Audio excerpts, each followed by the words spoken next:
কইছিলা আমার বান্ধবীর বিয়ে, ওর সাথেই ছিলাম। কোন কোন বান্ধবীর বিয়ে? মেঘলা। কেন, তোমাকে কিছু বলে নাই? ওকে যদি দেখতে এসেছিল। আপনার ছোট ভাই পারভেজ, ওনার যে বিয়ে ঠিক করছেন, ওই মেয়েটার চৌরাস্তায় একটা প্রেমিক আছে, এটা কি জানেন আপনি? এইটাই তো স্বাভাবিক, বিয়ের পরে ঠিক থাকে কিনা এইটাই হলো তো দেখার বিষয়। তুমি যাও তো। ওই ছেলেটা আমি মেঘলারে ভালোবাসি, অনেকদিনের সম্পর্ক ভাই। মা নির্যাত সম্মান জানিতে আছে। আর একটা ভালো মেয়ের যখন বিয়ে ঠিক হয় তখন তোমার মতো এরকম হাজারো ছেলের আমদামি হয়। আমি ওরে ছাড়া থাকতে পারবো না। তুমি তো চাইলে বিয়েটা ভাঙতে পারতা। আমি তোমার সাথে প্রেম করছি, কিন্তু আমাদের মধ্যে তো এরকম কোনো কথা হয় নাই যে তোমার আমার সাথে কোনোদিন বিয়ে ঠিক হবে, অথবা আমার অন্য কোথাও বিয়ে ঠিক হলে সেটা ভেঙে দিতে হবে। কথা ছিল তুমি আমার সাথে ঢাকায় যাবা, আমরা একসাথে গ্রাজুয়েশন করব। তুমি আসো নাই, তোমার লেখাপড়াটা তুমি করো নাই, কিছুই করো নাই তুমি। আর কারোর জন্য কি কেউ বসে থাকে? আর কতদিন তোমার জন্য অপেক্ষা করবো বলো? আর তো পারতেছি না আমি। বাড়িতে আইসা এই কথাগুলো বলো নাই কেন? সব সময় সবকিছু মুখে বলে দিতে হবে? এমন কেন তুমি? এরকমই আমি। তোমার আমার বয়সের গ্যাপ কিন্তু খুব বেশি না। একটা মেয়ের জন্য এখন বিয়ের বয়সটা ঠিকঠাক আছে। আমি তো তোমার জন্য অপেক্ষা করছি। আজকের পর থেকে তোমার সাথে আমি আর যোগাযোগ করবো না, তুমিও করো না।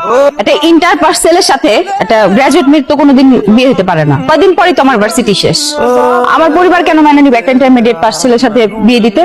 শেষ কথা হলো, আমি তোমার ভালোবাসি না। তোমার সাথে আমি আর কোনোদিন কোনো যোগাযোগ রাখবো না, তুমিও রাখবা না। দোকানদার ফকিন্নির পোলা তুই ভালোবাসস, এটা টোকাইবে। তোর রুচির এত অদক্ষতা বেশি, তুই চৌধুরী বাড়ির মেয়ে। আমি যে পোলার লগে তোর বিয়ে ঠিক করবো, সেই পোলারই তুই বিয়ে করবি। তোমার কি কোনো লজ্জা নাই? লজ্জা করো না, কারণ ভালোবাসি। আরো 100 বার যদি না করো, তারপরে বেহার মতো বারবার সামনে আসবো, কারণ ভালোবাসি। আমিও ভালোবাসতাম, তুমি সেটা মেনটেন করতে পারো না। কেমনি করবো কও?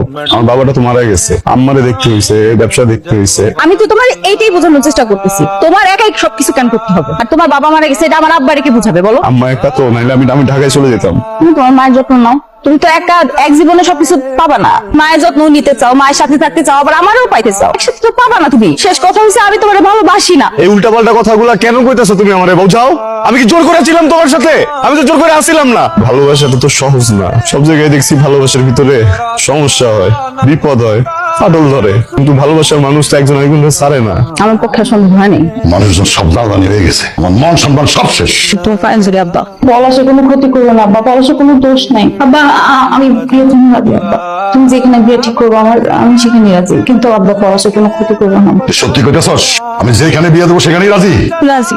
একদম তাল বাহানা করবি না, যদি করস। निकला मैं ढूंढने को जमाने में जब वफा निकला मैं ढूंढने